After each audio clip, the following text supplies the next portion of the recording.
Hello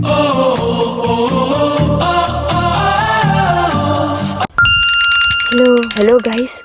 Papasok na tayo sa work. Pero tignan muna natin kung meron kaming dumating na letter dun para sa bangko namin. So dito kasi may mga post siya na maliliit para makita mo or dun nila ilalagay yung mga letters na dumadating sa'yo. Ayun, sorry, hawak ko lang yung cellphone ko. Nagbabike ako, wala akong stand. Okay. So, doon natin siya pupuntahan. Ayan. Sorry, nanginginig yung kamay ko sa lamig. Ang lamig kasi talaga.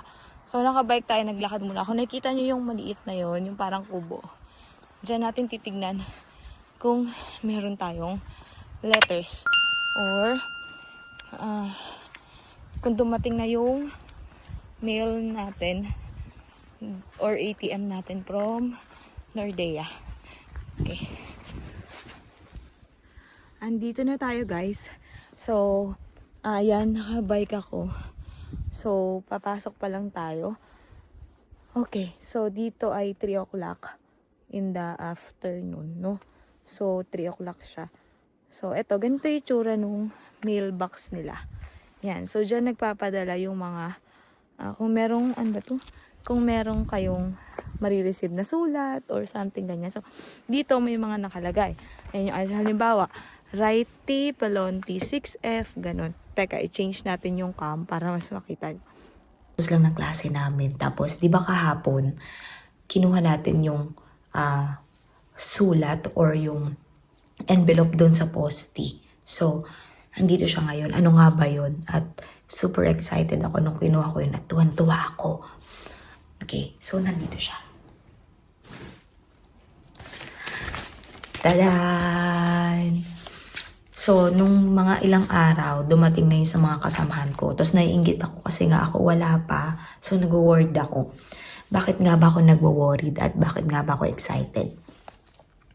Kasi po, ito na yung buksan natin. Ito na ba kagad or ito muna? Okay. So, ito na siya. Yan. So, buksan natin siya. Excited ba? Kala mo nanalo ng loto. Okay.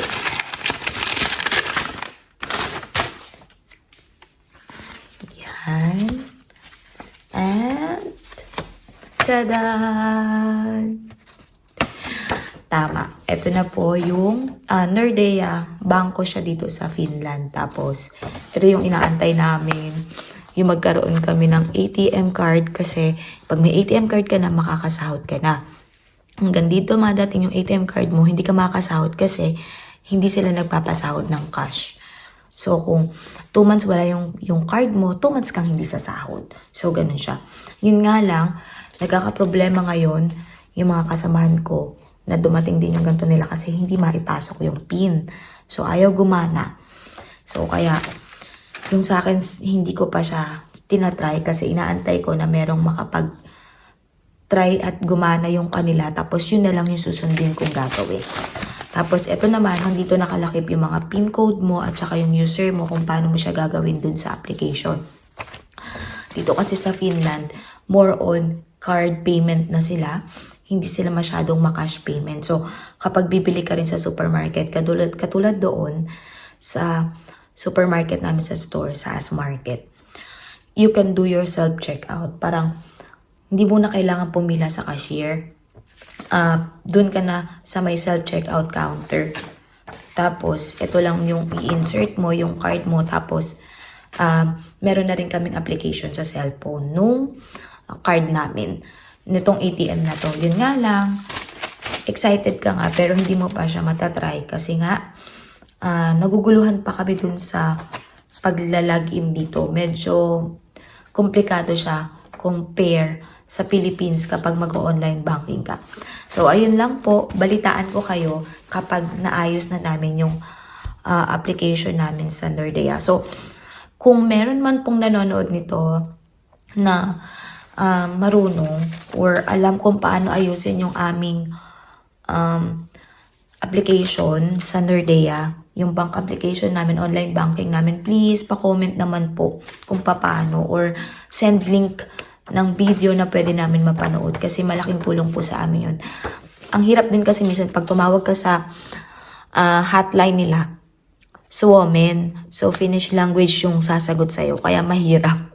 So, hindi namin maintindihan din gaano dahil hindi pa naman kami ganun ka-fluent mag-Finnish. Sobrang barok-barok pa.